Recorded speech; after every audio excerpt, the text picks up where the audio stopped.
Hello viewers, আসসালামু আলাইকুম। Mrs টিউটোরিয়ালের পক্ষ থেকে আপনাদেরকে স্বাগতম। আমি আছি আপনাদের সাথে মোহাম্মদ রকিব হাসান। এই ভিডিওতে আমি আপনাদেরকে দেখাবো কিভাবে আমরা ফন্টের কাজগুলো করব। মাইক্রোসফট অফিস ওয়ার্ডে ফন্টের কাজটি অতীব গুরুত্বপূর্ণ একটি বিষয়। তো চলুন ভিডিওটি শুরু করা যাক। তো আমাদের এখানে কিছু লেখা আছে। পূর্বের ভিডিওতে আমি লেখাগুলো দেখিয়েছিলাম। তো আমাদের এখানে যে লেখাটি আছে, এখন আমরা ফন্টে যাব। ফন্টে যাওয়ার পর আমাদের সর্বপ্রথম যেটি শো করতেছে ক্যালিবারি বডি। এইটা হলো আমাদের ডিফল্ট অবস্থায় একটি ফন্ট।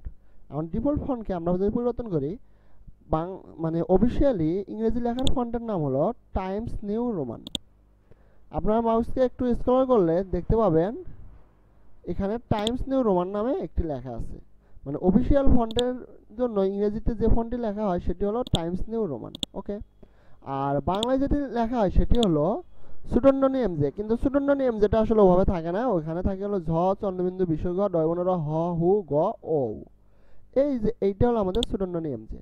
দেখেন এখানে লেখাগুলো বাংলা হয়েছে কিন্তু কেমন জানি লেখা দেখা যাচ্ছে, তাই না? তো সমস্যা নেই, আমাদের লেখা তো বাংলা, আমরা বুঝলাম। ওকে, এখন এখানে একটু খেয়াল করেন, আমাদের এখানে ফন্ট আমরা যা পরিবর্তন করে দেব, এই ফন্টগুলো সাধারণত পরিবর্তন হয় আমাদের লেখার স্টাইলটা পরিবর্তনের জন্য। দেখেন আমি যখন অ্যালগেরিয়ানে গেলাম তখন আমাদের লেখাটা কেমন দেখা যাচ্ছে, এরিয়ালে গেলাম, এরিয়াল ব্ল্যাক করলাম, মানে আমরা ফন্ট পরিবর্তন করতেছি, আমাদের লেখার স্টাইলটা কিন্তু পরিবর্তন হয়ে যাচ্ছে। এই হলো আমাদের এখানে ফন্টের কাজ। তবে আমাদের ডিফল্ট ফন্ট অবস্থায় থাকে হলো ক্যালিবারি বডি, আর অফিসিয়াল ইংরেজি লেখার ফন্টের নাম টাইমস নিউ রোমান। ওকে, আমরা টাইমস নিউ রোমান করে দিলাম, এটা আমাদের অফিসিয়াল ফন্ট। এরপর আসতেছে আমাদের ফন্ট সাইজ। এইটা হলো ফন্ট সাইজ। এখান থেকে আমরা যখন লেখাটা সিলেক্ট করে ফন্ট সাইজটা পরিবর্তন করে দিচ্ছি, অটোমেটিক আমাদের ফন্টটি পরিবর্তন হয়ে যাচ্ছে, সরি ফন্ট সাইজটি পরিবর্তন হচ্ছে, মানে লেখাটি বড় ছোট হচ্ছে। ওকে, এরপর যেটা আছে এটাও সেমভাবে আমাদের ফন্ট সাইজ বড় ছোট করার জন্য দুইটা আছে, আমরা করতে পারি। এরপর এইটা হলো আমাদের ফন্ট সাইজ পরিবর্তন, আমরা যাই করি এটার সাহায্যে আমরা সমস্তটা পরিবর্তন করব। এখানে আমি টাইমস নিউ রোমান করছি, এইটা পরিবর্তন হয়ে প্রথমে যা ছিল ক্যালিবারি বডি, এখানে আমি ফন্ট সাইজ 16 করে দিয়েছি, কিন্তু এটা পরিবর্তন হয়ে হবে 11, কারণ আমাদের আগে 11 অবস্থা। ওকে, আমরা ক্লিক দিলাম, দেখেন ক্যালিবারি বডি হয়েছে 11 হয়েছে। এটা হলো ক্লিয়ার ফরম্যাটিং অপশন। এরপর নিচে আসতেছে বোল্ড।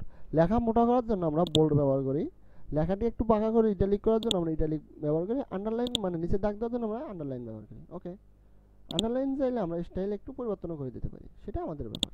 ওকে, আমি আন্ডারলাইন স্টাইল পরিবর্তন করলাম, তো আমি বোল্ড ইটালিক আন্ডারলাইন সব ক্লোজ করে দিলাম। এরপর যেটা আছে এটা আমাদের কোনো কাজ নেই, তারপরে দেখে দিই এইটা দিলে আমাদের লেখার মাঝখান দিয়ে একটা দাগ চলে। ওকে, তো এটাও ক্লোজ করলাম।